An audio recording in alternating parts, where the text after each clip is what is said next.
महापुरुषों ने जगत मंगल के लिए सदैव शास्त्रों के वचनों को साक्षात्कार करके बोला है। एक होता है किताबी ज्ञान पढ़ लिख के बोलना, एक होता है जो पढ़ा उसी को जीवन में अनुभव किया, ये अनुभव किया हुआ ज्ञान। ये जो लोग प्रश्न करते हैं कि मैं अपने परिवार का पोषण करता हूं, धन कमाता हूं, बेटी बेटा पढ़ाता लिखाता हूं, इनके ब्याह करता हूं, भजन नहीं करता हूं तो कोई पाप भी नहीं करता, तो मुझे नरक क्यों मिलेगा? ध्यान से सुनिए। कह रहे हैं या एषाम पुरुषम साक्षादात्म प्रभमीश्वरम ना भजन्त्य वजानन्ति स्थानात् भ्रष्टा पतन्त्यधः। चाहे वो 4 वर्णों में किसी वर्ण वाला हो, 4 आश्रमों में किसी आश्रम वाला हो, वर्ण और आश्रम में रहने वाले हर व्यक्ति का कर्तव्य है भजन करना। भेजे ही गए हो भजन करने के लिए। ये मानव देह भोगों के लिए नहीं, यथावत धर्म पूर्वक भोग को भोगते हुए भजन करते हुए भगवत प्राप्ति करने के लिए। इस तन का एक ही फल है भजन। नर्तन कर फल विषय न भाई, भजी राम सब काम बिहाई। जो मनुष्य मानव देह प्राप्त करके भजन नहीं करता उसको इस बात का दंड मिलता है। वो अपने वर्ण आश्रम से भ्रष्ट होकर नीच योनियों में जाता है और बहुत कष्ट पाता है। क्यों? क्योंकि एक ही ये योनि है जिससे हम निकल पाएंगे 84 लाख योनियों में। भगवान ने कृपा करके दिया है। खास करके विवेकवान पशुवत मनुष्य जीवन व्यतीत करने वाले तो बहुत हैं विश्व में, जिनको कोई भगवान से मतलब नहीं। थोड़ा कुछ धार्मिक हुए तो नर्क स्वर्ग तक की बात है। जीवन मुक्ति या भगवत साक्षात्कार ये तो बातें ही नहीं मिलेंगी। अगर कहीं मिलेंगी तो किसी भारत के ब्रह्म ऋषि का बीज बोया हुआ है तभी मिलेंगी, ये अन्यत्र नहीं है। जीवन मुक्त होना, तत्वबोध और भगवत प्रेम, भगवत साक्षात्कार ये केवल भारत की भूमि के ब्रह्म ऋषियों ने अनुभव किया। अन्यत्र तो बस स्वर्ग और नर्क इन्हीं की चर्चा मिलेगी।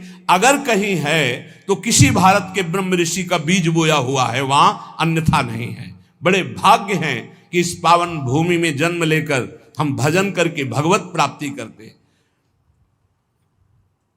लोगों की मान्यता है हमारी कामना भगवान तो पूर्ण नहीं करते। कहां भगवान, कैसा भगवान, कौन भगवान? बाप को बाप नहीं मानोगे तो बाप को कुछ बिगड़ जाएगा क्या? सब मम प्री सब मम उपजाए। कैसे लोग अज्ञान में भटक रहे।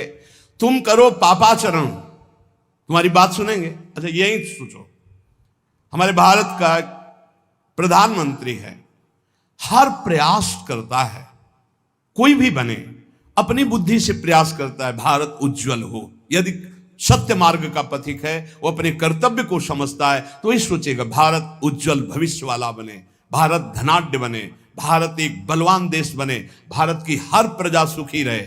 इसके बाद उसी का बनाया हुआ कानून है। अगर इसके विपरीत ऐसा करता है कोई तो उसको इतनी सजा, उसको ये दंड, उसको ये दंड।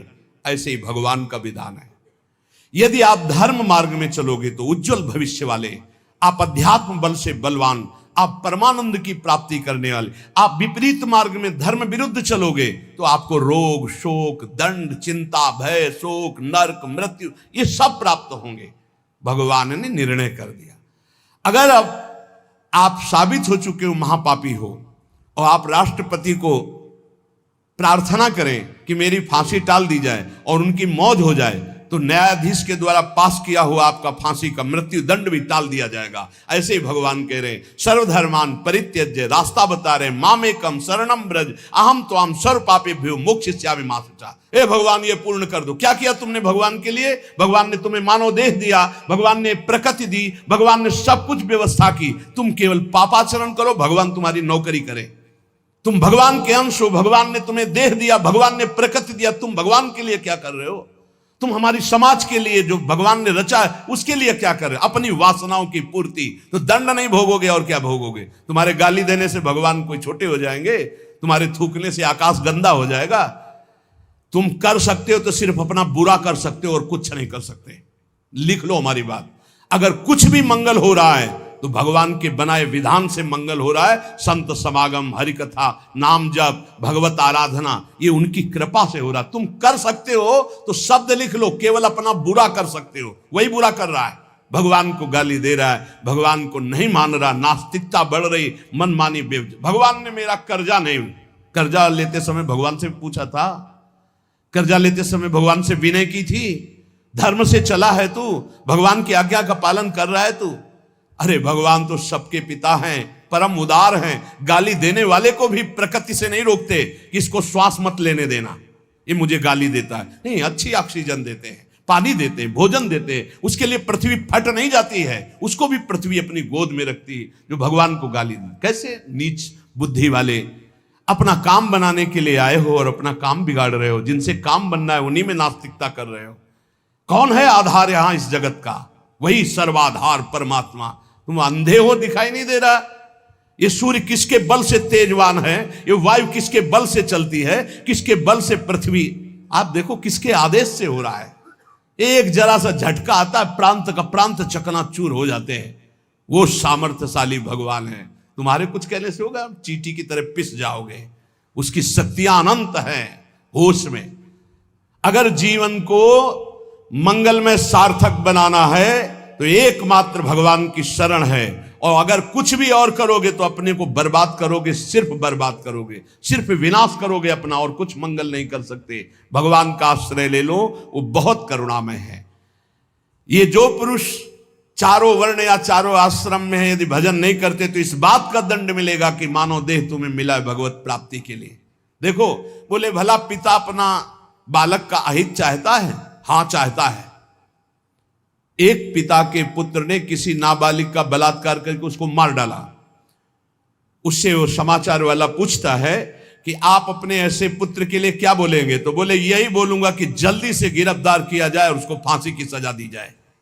मेरे बालक ने ऐसा अपवित्र कार्य किया, मैं कभी देखना नहीं चाहूंगा कि वो मेरे सामने आवे, उसको जल्दी से जल्दी पकड़ा जाए और ये जब एक साधारण पिता ऐसा बोल सकता है तो असाधारण पिता जो धर्म के विरुद्ध चलेगा, तिनकर काल रूप में भ्राता, वो भगवान साक्षात धर्म स्वरूप है। कोई धर्मात्मा पिता नहीं चाहेगा कि उसका पिता अपवित्र कार्य करे और उसे गले से लगाए।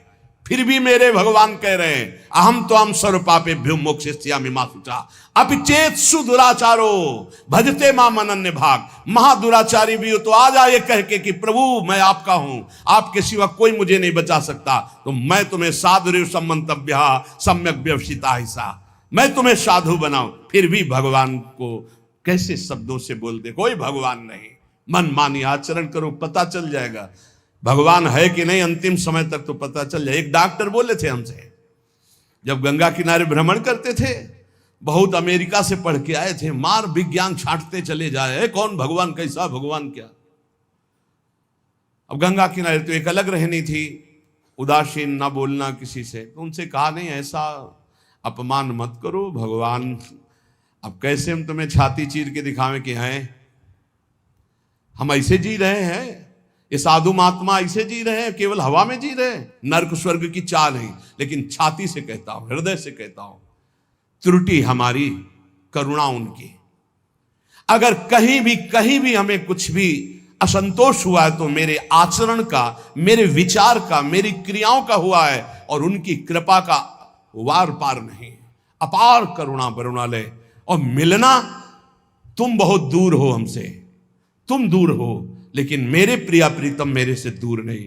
अब वो कोई ऐसी दूरबीन नहीं कि मैं तुम्हें दिखा सकूं कि देखो। ये हम कोई प्रमाण तुमसे नमस्कार नहीं चाहने के लिए कह रहे, ये इसलिए कह रहे कि प्रभु कितना प्यार करते, तुम्हें कैसे बताऊं।